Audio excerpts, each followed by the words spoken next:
Shalom jemaat yang saya kasih dalam nama Tuhan Yesus. Kita bersyukur kalau hari ini kita memasuki Prapaskah yang kedua, di mana kita akan menyalakan lilin yang kedua. Biarlah setiap kita di dalam menyambut Jumat Agung dan Paskah tahun ini, sungguh-sungguh kita menyambuti dengan mempersiapkan diri dengan sebaik-baiknya di hadapan Tuhan.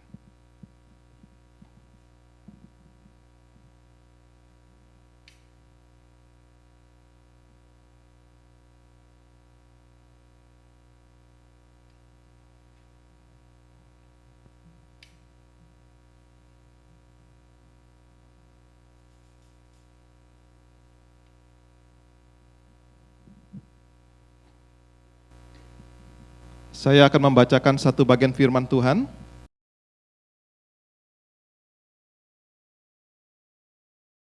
Yang terambil dari Markus pasal 8 ayat 31.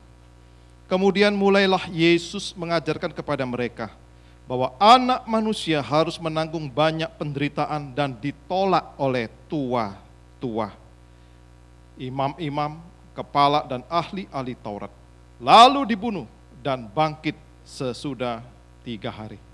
Mari Bapak Ibu, kita menyambut Prapaskah kedua ini dengan sungguh-sungguh di hadapan Tuhan. Biarlah Tuhan memberkati setiap kita lewat ibadah pagi ini.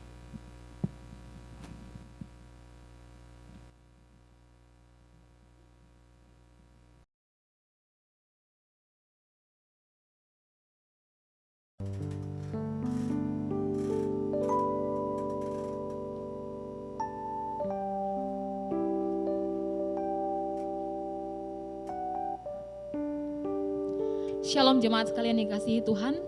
Kiranya Tuhan memberkati setiap kita dimanapun kita berada.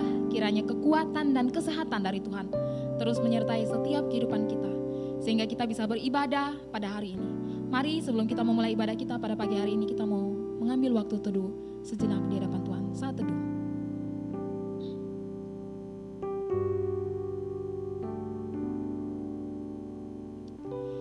Pertolongan kita adalah datangnya dari Tuhan yang menjadikan langit dan bumi, dan yang tidak pernah meninggalkan hasil perbuatan tangannya.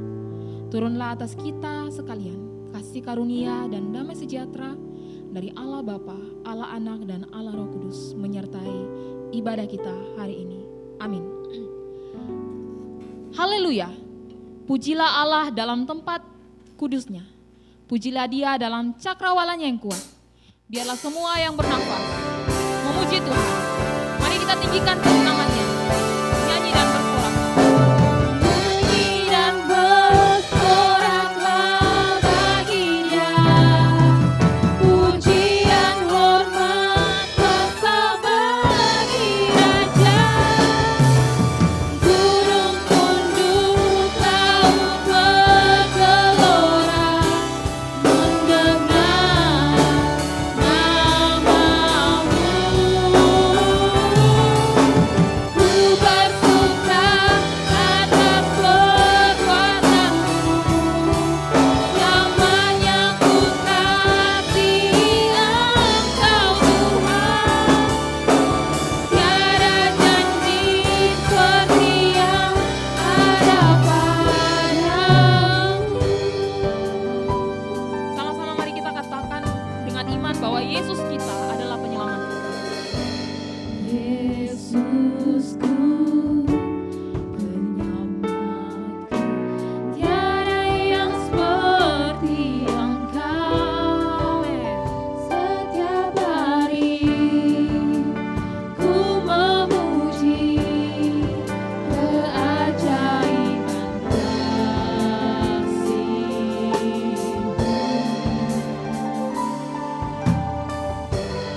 adalah saatnya kita datang di hadapan Tuhan dan kita mau mengaku seluruh dosa-dosa kita di hadapannya.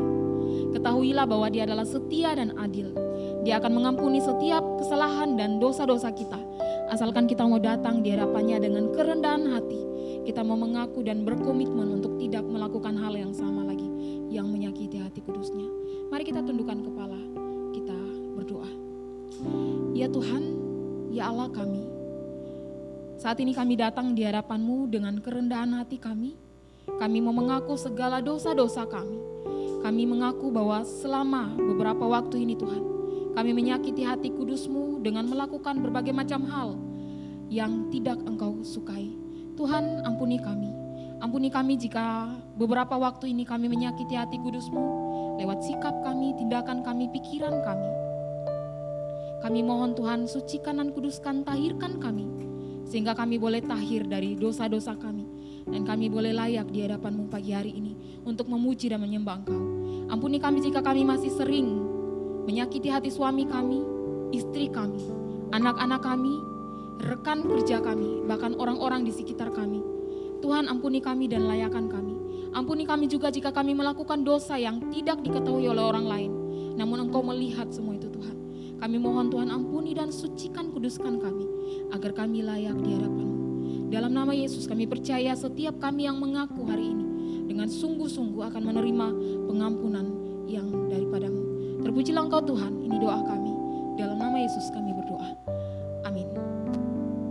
Bagi setiap kita yang telah mengaku dosa dengan sungguh-sungguh, dengarkanlah berita anugerah seperti yang tertulis di dalam Yesaya pasalnya yang ke-55 ayatnya yang ke-7. Berbunyi demikian, baiklah orang fasik meninggalkan jalannya dan orang jahat meninggalkan rancangannya. Baiklah ia kembali kepada Tuhan, maka Dia akan mengasihaninya, dan kepada Tuhan dan kepada Allah kita, sebab Ia memberi pengampunan dengan limpahnya. Oleh sebab itu segala orang yang telah diampuni, mari kita hidup sesuai dengan apa yang Tuhan kehendaki. Seperti yang tertulis di dalam Yohanes 4 ayat 7 dan ayatnya yang ke-8, kita akan membacanya bersama-sama. 2, 3. Tetapi jauhilah tahayul dan dongeng nenek-nenek tua, latihlah dirimu beribadah. Latihan badani itu terbatas gunanya, tetapi ibadah itu berguna dalam segala hal, karena mengandung janji baik untuk hidup ini maupun untuk hidup yang akan datang. Sekali lagi, Yohanes 4 ayat 7 hingga ayat yang ke-8. Tetapi jauhilah tahayul dan dongeng nenek-nenek tua, latihlah dirimu beribadah. Latihan badani itu terbatas gunanya, tetapi ibadah itu berguna dalam segala hal, karena mengandung janji baik untuk hidup ini maupun untuk hidup yang akan datang. Jemaat disilakan duduk kembali. Jemaat yang dikasihi Tuhan, seperti ketika fisik kita sakit, ketika kita akan menceritakan semuanya kepada Yesus. Sama halnya dengan iman dan kerohanian kita yang membutuhkan kesegaran dan kesehatan di dalam Tuhan. Mari kita beritahukan segala sesuatu kepada Tuhan, supaya iman kita sehat dan segar kembali. Beritahu Yesus, kita akan menyanyikan pujian ini, kemudian dipedle dengan hatiku selalu rindu akan Yesus.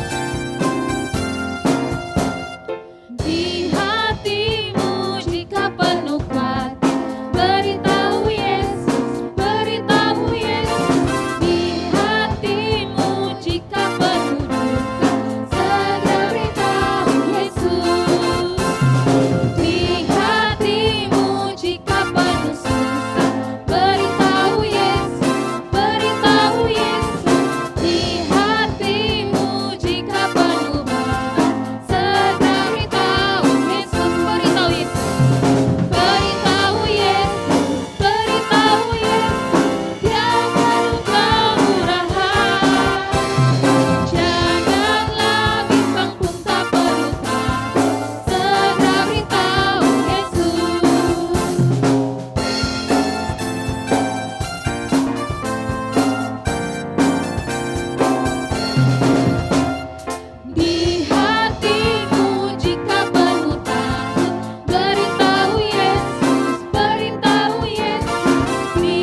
aku masih rindu kasih-Nya. Hatiku selalu rindu, hatiku selalu rindukan Yesus. Aku mau selalu tinggal sertanya, aku amat rindu akan Yesus.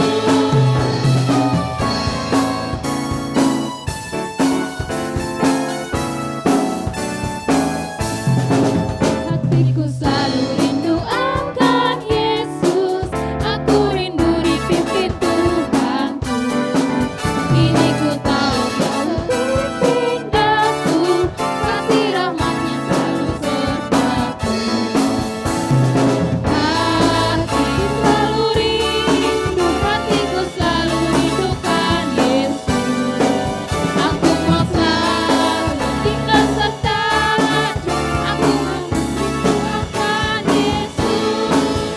Aku mau selalu tinggal sertanya, aku amat rindu akan Yesus.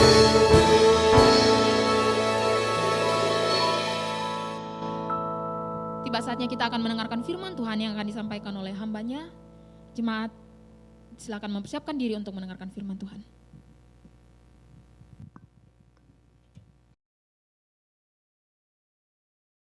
Shalom jemaat yang terkasih di dalam Tuhan.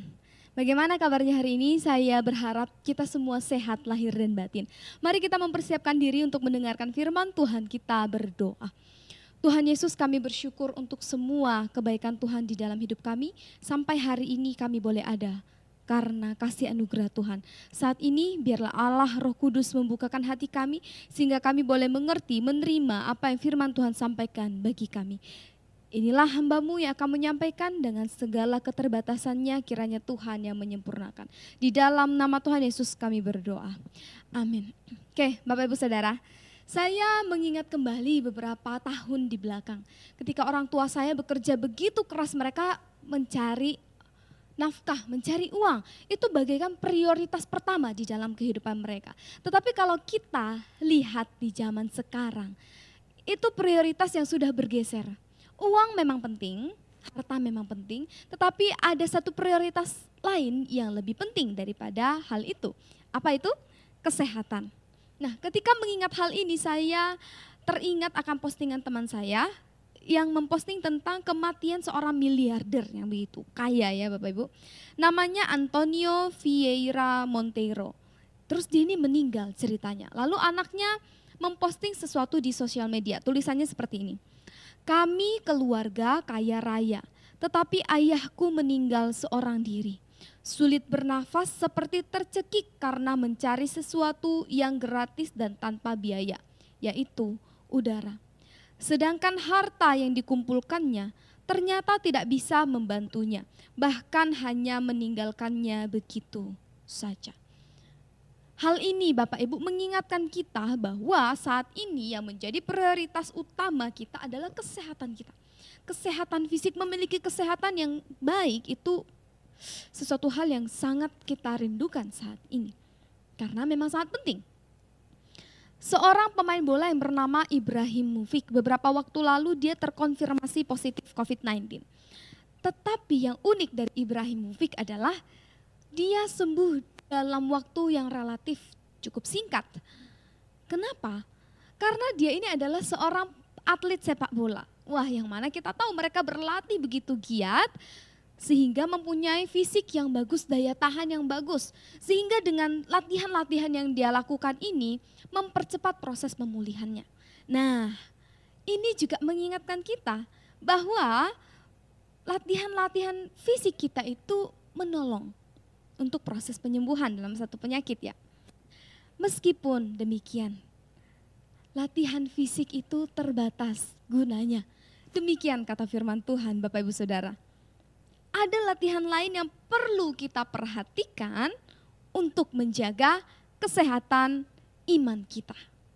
Sesuai dengan apa yang firman Tuhan katakan di dalam 1 Timotius 4 ayat 6 sampai 8. Mari kita baca 1 Timotius 4 ayat 6 sampai 8.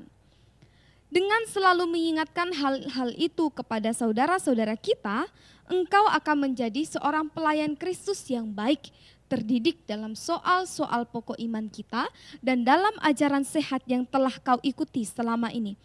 Tetapi jauhilah takhayul dan dongeng nenek-nenek tua. Latihlah dirimu beribadah.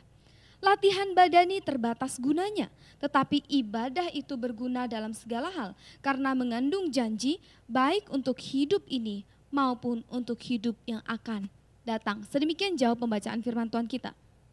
Bapak Ibu Saudara, surat ini dituliskan Rasul Paulus kepada Timotius yang melayani di Efesus. Kita perlu tahu, Efesus ini satu buah kota yang besar, satu buah kota metropolitan. Bahkan ada penafsir yang berkata, di sana ada banyak jenderal-jenderal yang sudah pensiun, mereka kaya, jadi mereka menghabiskan waktu mereka itu dengan makan, minum, dan berpesta pora. Nah, di sana juga ada kehidupan olahraga yang sangat terekspos, gimnasium. Karena di sana juga kota yang sangat besar, jadi memungkinkan ada falsafah-falsafah atau kisah-kisah atau pengajaran-pengajaran yang ada di sana sudah sejak lama, itu berkembang sangat pesat dan menyebar dengan begitu cepat. Tapi masalahnya adalah pengajaran-pengajaran atau falsafah hidup yang ada di kota Efesus itu tidak sesuai dengan apa yang firman Tuhan ajarkan. Oleh sebab itu, Rasul Paulus menasihatkan Timotius untuk menguatkan dia. Karena apa? Timotius ini tergolong pemimpin yang masih muda. Sehingga pada ayat-ayat yang kita baca, Rasul Paulus menasihati Timotius menjadi seorang pemimpin dan juga pelayan Tuhan yang baik. Secara khusus dalam hal menjaga kerohanian Timotius sendiri dan juga menjaga kerohanian dari anggota jemaatnya. Paulus mengingatkan bahwa nanti akan datang waktunya orang-orang itu mulai membawa pengajaran-pengajaran yang di luar Tuhan itu ke dalam anggota jemaat. Kalau Bapak Ibu baca beberapa ayat sebelum ayat 6 dan 8, kita akan menemukan secara spesifik dua pengajaran yang pada saat itu timbul dengan begitu pesat. Yang pertama adalah larangan orang untuk menikah. Yang kedua, larangan untuk makan makanan tertentu. Kenapa hal ini bisa terjadi? Nah, Bapak Ibu, di sana orang sudah ada pengajaran atau falsafah yang terlebih dahulu tersebar. Apa itu? Tentang dualisme kehidupan manusia. Apa itu dualisme kehidupan manusia? Dualisme adalah pembedaan materi antara yang jasmani dan yang rohani. Yang jasmani ini dianggap sesuatu yang jahat dan sesuatu yang dosa. Sedangkan yang rohani itu dianggap sesuatu hal yang suci dan bersih. Hubungannya apa dengan pengajaran yang tadi tidak boleh menikah dan juga tidak boleh makan? Orang-orang di luar sana, guru-guru yang di luar pengajaran Kristus itu melihat bahwa ketika seseorang dengan jasmaninya mereka menikah, mereka melakukan hubungan suami istri misalnya, mereka mendapatkan kepuasan secara duniawi itu dikatakan sebagai dosa. Begitu pula dengan makanan. Makanan-makanan itu bisa membawa mereka kepada dosa karena sifatnya yang duniawi.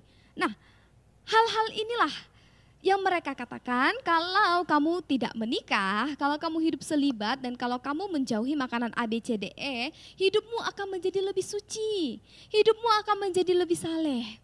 Apakah benar demikian? Inilah pengajaran sesat yang Rasul Paulus nasihatkan kepada Timotius supaya Timotius bisa siap sedia dan waspada. Bapak Ibu, ketika saya mengingat hal ini, bukankah ini sangat dekat dengan kehidupan kita? Kita hidup di Indonesia, ada banyak falsafah hidup dari suku-suku bangsa yang ada. Apalagi sekarang kita dipermudah boleh mengakses internet, bisa mengakses informasi di mana saja. Bermunculan di YouTube dan di WA itu tentang gereja-gereja ini, tentang gereja-gereja itu.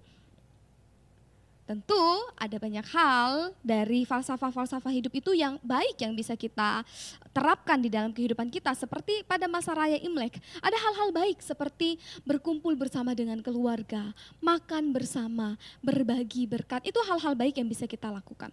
Tetapi di balik itu ada sebagian orang yang percaya bahwa Imlek ini waktunya kita untuk berpesta pora, makan, minum, mabuk-mabukan dan berjudi. Apakah benar demikian? Oleh sebab itu Bapak Ibu Saudara, Rasul Paulus mengingatkan Timotius, menasihatkan Timotius untuk mengingatkan jemaat tentang hal-hal yang benar, tentang hal-hal yang sesuai dengan firman Tuhan, tentang ajaran-ajaran yang sehat. Supaya kerohanian dan iman mereka bisa semakin bertumbuh, bukan malah merosot. Nasihat itu juga berguna bagi Bapak Ibu dan saya pada hari ini. Dari ayat-ayat yang kita baca, saya merangkum ada 3 vitamin penting supaya iman dan kerohanian kita tetap sehat dengan 3M. M yang pertama, mengingat pokok iman. Saya bacakan ayat 6. Dengan selalu mengingat hal-hal itu kepada saudara-saudara kita, engkau akan menjadi seorang pelayan Kristus yang baik, terdidik dalam soal-soal pokok iman, dan dalam ajaran sehat yang telah kau ikuti selama ini. Rasul Paulus mengingatkan Timotius sebagai seorang pemimpin dan pelayan Kristus. Sebagai seorang pemimpin, Bapak Ibu, tentu dia yang mengajar, dia yang berdiri di depan, dia harus terlebih dahulu mengerti apa yang dia ajarkan, apa yang dia sampaikan. Dalam hal ini Timotius berkaitan dengan ajaran yang sesuai dengan firman Tuhan, ajaran yang sehat, ajaran yang benar. Pengajaran tentang pokok-pokok iman yang telah disampaikan Rasul Paulus kepada Timotius. Mengapa penting?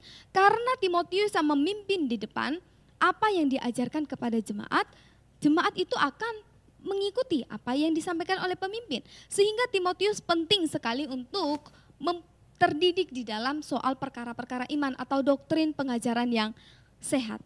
Tetapi di samping menjadi seorang pemimpin, Rasul Paulus mengingatkan Timotius, dia juga adalah seorang pelayan Kristus yang baik.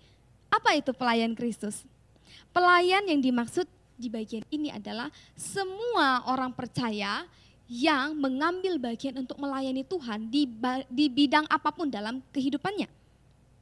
Sehingga Bapak Ibu dan saya juga bisa termasuk di dalam golongan pelayan ini. Lalu apa yang penting dari kehidupan pelayan yang perlu kita perhatikan? Yaitu hidup yang dijalani oleh seorang pelayan harus sesuai dengan ajaran yang disampaikan dengan ajaran firman Tuhan. Hidup Timotius, hidup dari seorang pelayan Kristus harus sejalan dengan apa yang disampaikan. Apa yang disampaikan itu adalah Injil Tuhan yang hidup. Nah Bapak Ibu, nasihat apa yang Rasul Paulus sampaikan kepada Timotius sebagai pelayan Allah dan juga kepada kita? Yaitu seperti yang saya katakan tadi, untuk hidup di dalam pokok iman yang benar. Kalau hari ini mungkin kita lebih kenal tentang doktrin atau pengajaran yang sehat di dalam firman Tuhan. Bukan hanya sampai kepada diri kita, tetapi kita juga harus mengingatkan ini kepada orang lain. Nah, soal mengingat nih Bapak Ibu. Saya teringat kembali waktu saya SMA di sebuah SMA Katolik. Di sana hampir setiap hari membacakan renungan, habis itu kita tutup dengan doa Bapa Kami. Doa Bapa Kami yang ada di sekolah Katolik saya itu agak berbeda sama doa Bapa Kami Protestan yang setiap kali kita lafalkan. Karena selama 6 hari saya melafalkan yang Katolik dan saya hanya yang 1 kali melafalkan yang Protestan, waktu di gereja saya tuh mengalami kebingungan. Loh, sudah sampai bagian ini apa ya yang sesuai sama gereja, apa ya yang sesuai dengan pengajaran Kristen, saya mulai jadi bingung. Karena apa yang ditanamkan kepada saya, apa yang saya ingat setiap hari adalah yang Katolik punya. Nah ini penting Bapak Ibu. Pokok-pokok iman, pengajaran-pengajaran Kristen, doktrin-doktrin yang benar tentang agama Kristen itu penting untuk kita pelajari. Penting untuk kita ingat dan saling mengingatkan. Kenapa? Karena manusia itu beragam. Karakternya itu beda-beda. Ada yang gampang ingat, ada yang gampang lupa. Ada yang nangkapnya cepat, ada yang nangkapnya lambat. Sehingga kita perlu terus mengingat. Karakter manapun kita terus mengingat supaya itu bisa kita lakukan di dalam kehidupan kita sehari-hari. Nah, Bapak Ibu Saudara, bagaimanakah cara untuk membedakan uang yang palsu? Cara untuk membedakan uang palsu adalah menghafal karakteristik uang asli. Bagaimana supaya kita tidak terseret oleh pengajaran sesat? Yaitu dengan mengingat dan melakukan pengajaran yang sehat, pengajaran yang benar, doktrin yang sesuai dengan pengajaran firman Tuhan. Bapak Ibu, sebagai pemimpin tidak boleh jemu untuk belajar, untuk mengingatkan dan mengingatkan diri sendiri. Sebagai kita semua, anggota jemaat dan juga para pelayan Allah, kita jangan jemu untuk diingatkan berkaitan dengan doktrin-doktrin yang penting dengan pengajaran kita. Seperti contohnya Allah Tritunggal. Seperti contohnya yang lain, kita diselamatkan hanya karena anugerah Allah. Dulu saya dengar itu udah sampai bosen, udah sampai hafal di luar kepala. Bagus, supaya ketika ada pengajaran-pengajaran yang tidak sesuai dengan apa yang sudah kita terima, kita bisa dengan secepat kilat bilang, oh ini pengajaran yang salah. Nah, Bapak Ibu, kita bersyukur saat ini gereja kita itu menyeleksi hamba-hamba Tuhan yang akan berkhotbah, yang akan membawakan seminar, yang akan menyampaikan firman Tuhan. Bahkan hamba Tuhan yang masuk ke gereja kita pun itu dites. Apakah pemahaman yang selama ini dipelajari sesuai dengan apa yang dipercayai oleh gereja dan juga sinode. Supaya apa? Kita preventif, mencegah ada pengajaran sesat yang muncul untuk mengasut jemaat-jemaat kita. Saat ini Bapak Ibu, seberapa pentingkah bagi kita pengajaran yang sehat itu? Seberapa penting kita mau belajar tentang doktrin-doktrin dan juga pengajaran firman Tuhan? Atau saat ini kita hanya dalam tanda kutip suka dengan pengkhotbah-pengkhotbah yang bawaannya lucu, nggak masalah kalau bawaannya lucu. Atau kita hanya suka sama yang pengkhotbah-pengkhotbah yang isinya itu, isi Alkitabnya secuplik, paling sisanya itu humor-humor. Atau kita hanya suka tema-tema yang ringan aja loh, jangan terlalu berat nih, kalau ngomong tentang doktrin tuh berat, kepalanya rasanya ngantuk gitu ya. Tapi Bapak Ibu Saudara, ini penting untuk kita pelajari supaya kita tidak mudah disesatkan. Karena saat ini banyak sekali pengajaran-pengajaran yang melenceng yang bisa menyesatkan kita. Ini penting, pengajaran, doktrin, pokok iman yang sehat untuk membawa kerohanian kita semakin sehat dan semakin bertumbuh. Itu yang pertama, mengingat pokok iman. Yang kedua, itu menjauhi tahayul. Ayat 7, tetapi jauhilah tahayul dan dongeng nenek-nenek tua, latihlah dirimu beribadah. Ayat ini dimulai dengan kata tetapi, Bapak Ibu. Kalau kita ngomong satu kalimat, lalu di tengah-tengahnya ada kata tetapi, kita harus tahu ada sesuatu yang mau disampaikan yang penting, yang berbeda dengan kalimat yang ada di depannya. Sama seperti kata tetapi ini, ada satu makna kontras yang mau disampaikan. Kontras atau perbandingan atau perbedaan yang mau disampaikan. Kontras apa itu? Yaitu menjauhi tahayul adalah kehidupan menurut firman Tuhan. Saya ulangi, menjauhi tahayul adalah kehidupan yang sesuai dengan menurut firman. Yang uniknya lagi, kenapa kita menjauhi tahayul? Tahayul dan dongeng nenek-nenek tua di sini itu dihubungkan atau disejajarkan dengan pengajaran sesat yang tadi kita pelajari tentang dualisme itu. Itu dihubungkan. Artinya apa? Tahayul dan dongeng nenek-nenek tua ini bagaikan omong kosong yang kita udah nggak usah percayai. Demikian juga pengajaran sesat itu bagaikan omong kosong yang kita tidak perlu percaya.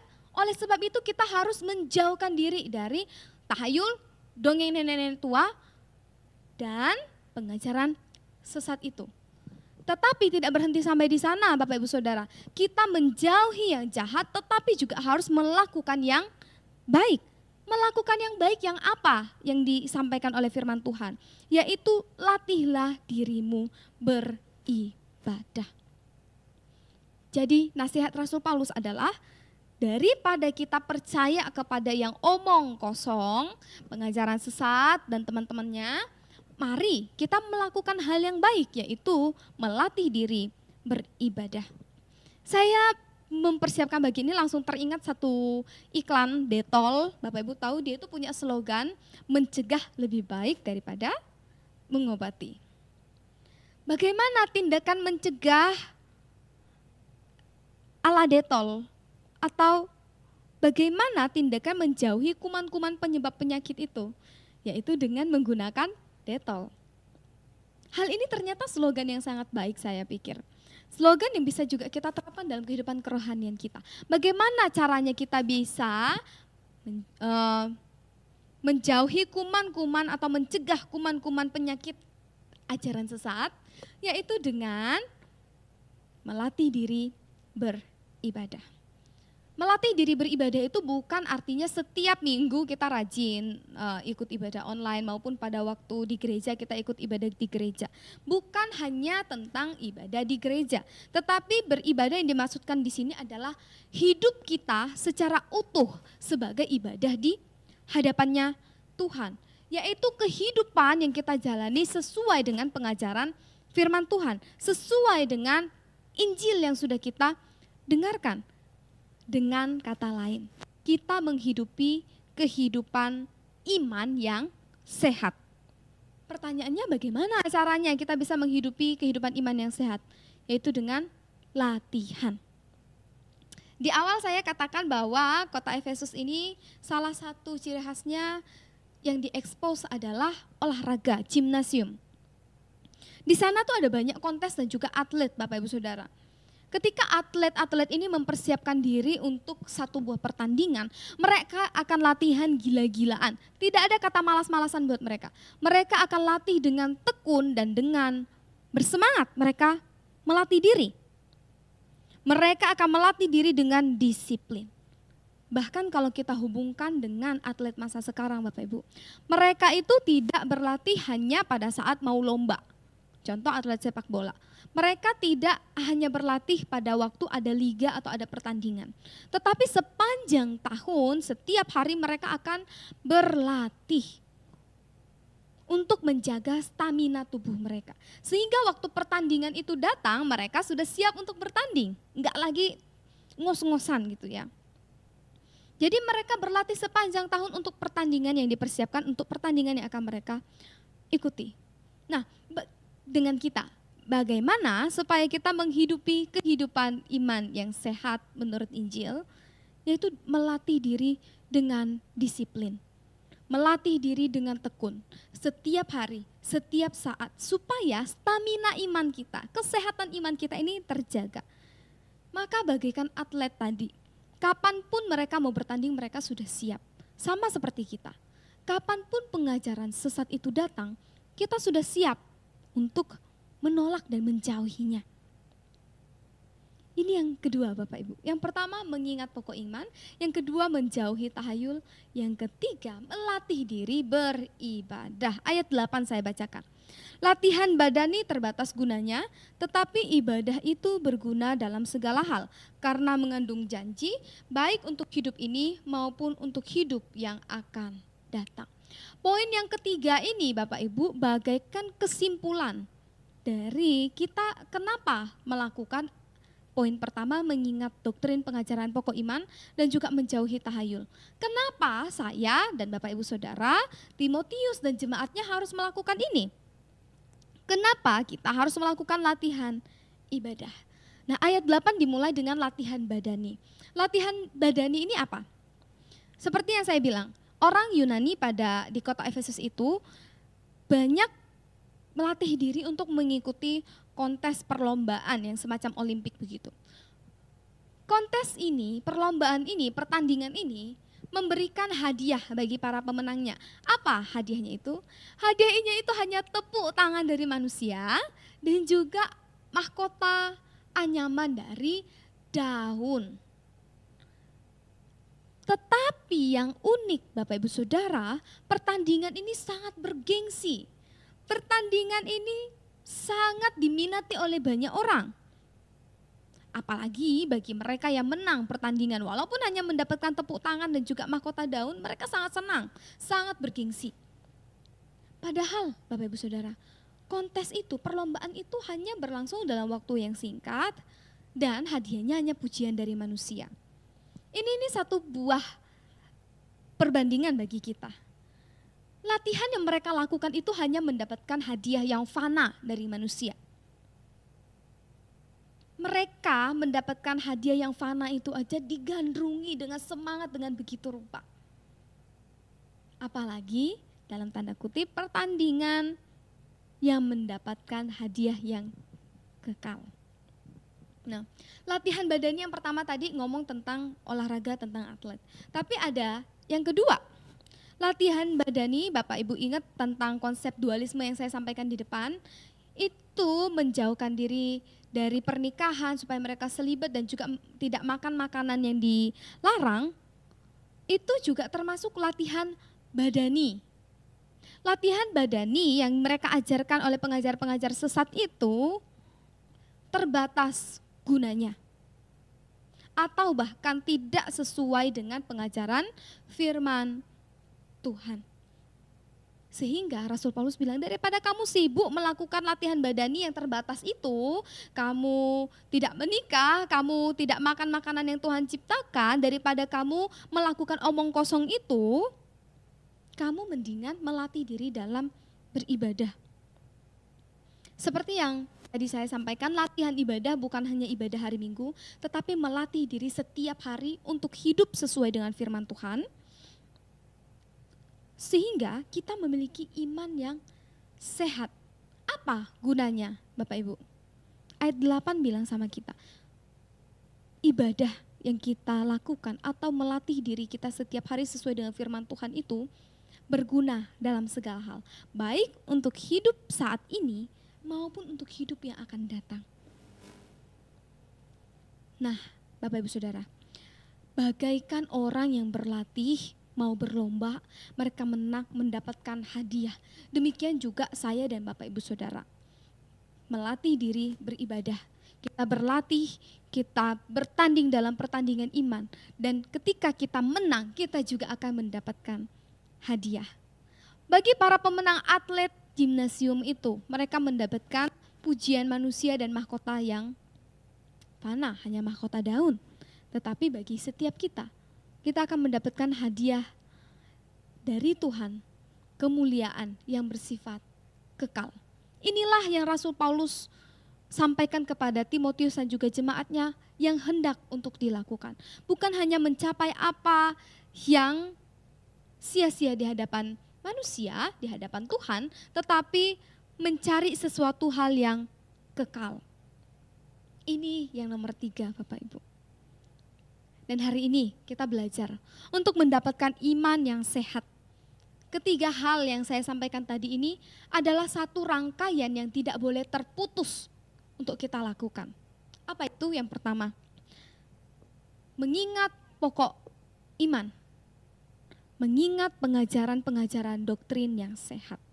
Kita tidak boleh alergi terhadap doktrin Bapak Ibu. Aduh terlalu berat loh, aduh terlalu sulit untuk dipelajari, tidak bisa saya pahami. Kita tidak boleh alergi. Atau kita nggak boleh terlalu menganggap fanatik. Nanti kalau saya belajar doktrin tuh jadi orang yang fanatik. Tidak. Justru ketika kita belajar doktrin yang benar, pengajaran pokok iman yang benar, iman kita akan dikuatkan, iman kita akan ditumbuhkan, akan menjadi lebih kokoh. Sehingga ketika ada hal-hal yang tidak sesuai dengan pengajaran, kita bisa jelas bilang kita tolak. Yang kedua, kita menjauhi yang jahat dan jangan lupa melakukan yang baik. Kita menjauhi hoaks-hoaks. Kita menjauhi tahayul dan dongeng-dongeng nenek tua, kita menjauhi penyesat-penyesat, tetapi kita melakukan yang baik. Apakah itu? Melatih diri kita beribadah, melatih diri kita di dalam segala aspek kehidupan kita setiap hari. Sehingga yang ketiga, kita melatih diri kita sesuai dengan kebenaran firman Tuhan. Latihan yang berguna untuk masa ini maupun masa yang akan datang.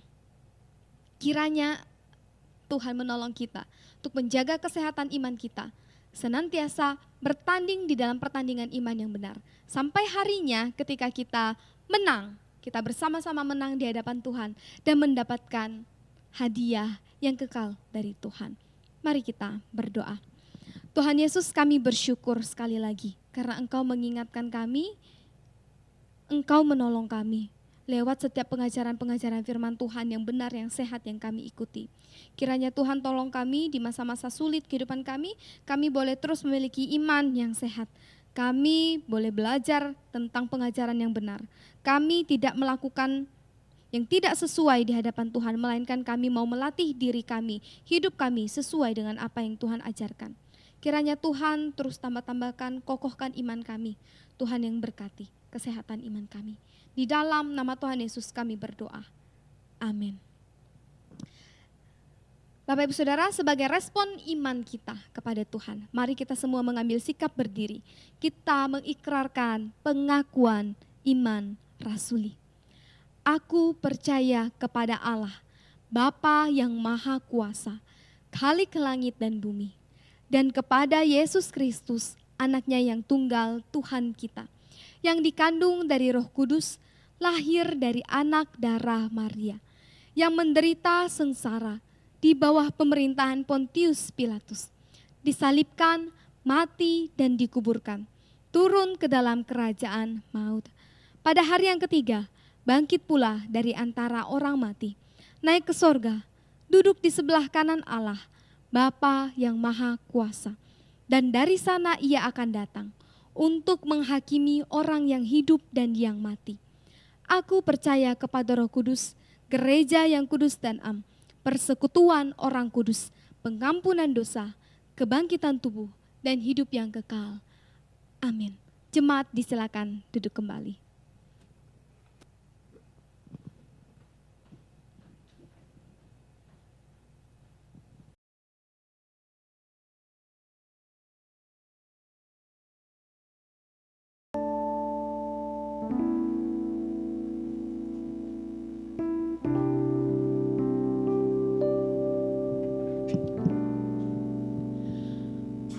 Sebagai respon atas rasa syukur kita karena kita sudah mendengarkan firman Tuhan, mari kita memberikan persembahan dan kita juga memberikan yang terbaik dari hidup kita.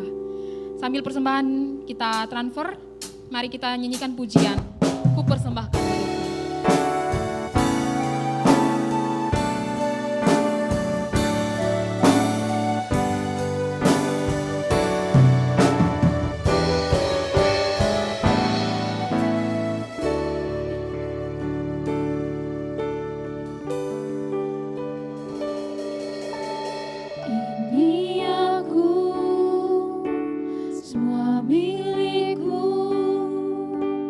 Ku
bersyukur Tuhan untuk pemeliharaan Tuhan yang begitu nyata dan sempurna dalam kehidupan kami. Sebagai rasa syukur Tuhan, kami boleh memberikan sedikit dari apa yang kami punya. Bahkan lebih daripada itu Tuhan, kami mempersembahkan seluruh kehidupan kami sebagai korban persembahan yang kudus dan tidak bercela di hadapan-Mu. Kami rindu Tuhan Engkau pakai hidup kami menjadi alat untuk hormat dan kemuliaan hanya bagi nama-Mu Tuhan. Tuhan berkati rekan-rekan yang akan mengurus atau yang akan mengelola keuangan gereja juga. Tuhan berikan hikmat, kekuatan, berikan mereka kehati-hatian di dalam mengurus keuangan gereja. Dan biarlah segala sesuatu yang ada di dalam gereja ini boleh dipakai untuk kemuliaan bagi nama Tuhan saja. Bapa di sorga, saat ini kami datang di hadapan-Mu, kami juga berdoa, menyerahkan beberapa pergumulan kami Tuhan. Kami mau berdoa secara khusus Tuhan untuk jemaat-jemaat Tuhan yang sudah lansia. Secara khusus kami berdoa untuk mereka. Tuhan, Engkau berikan kekuatan, berikan mereka kesehatan yang baik. Di masa tua mereka kami percaya Tuhan juga tidak akan pernah meninggalkan mereka.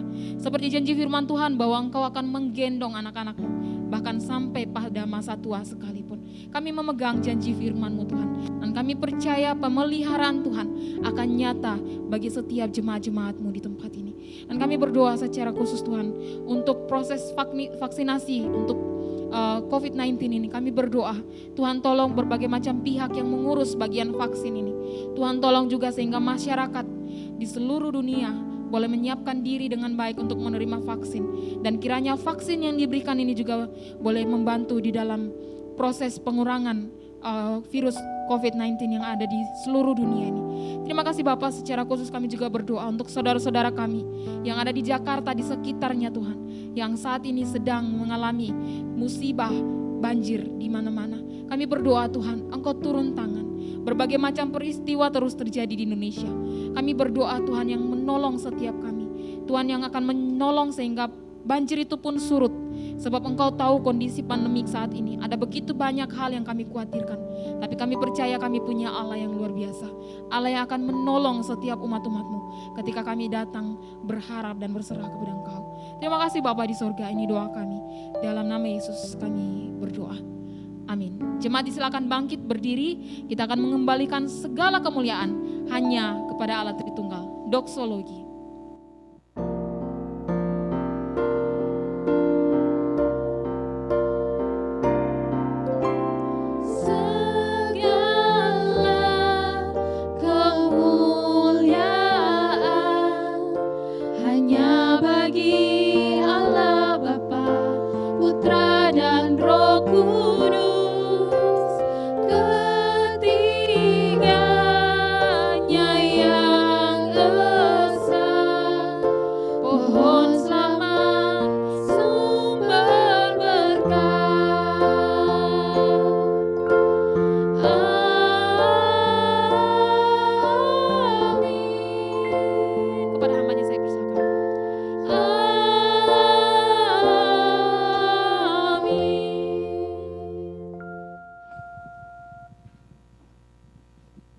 Jemaat yang terkasih, apakah iman kita sudah sehat di dalam Kristus?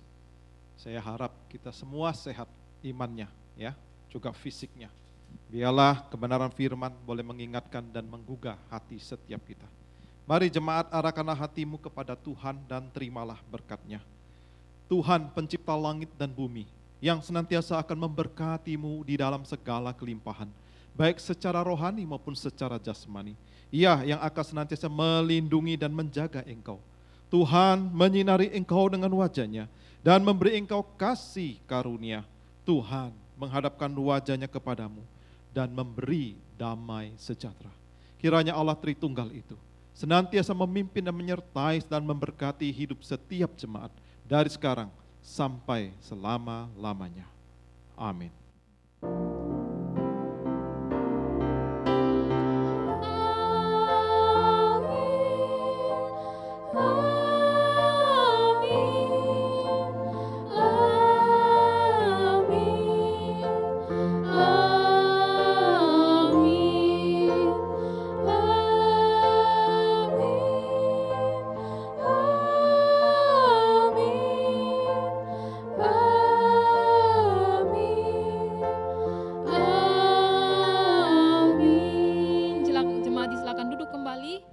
teduh. Tuhan Yesus memberkati.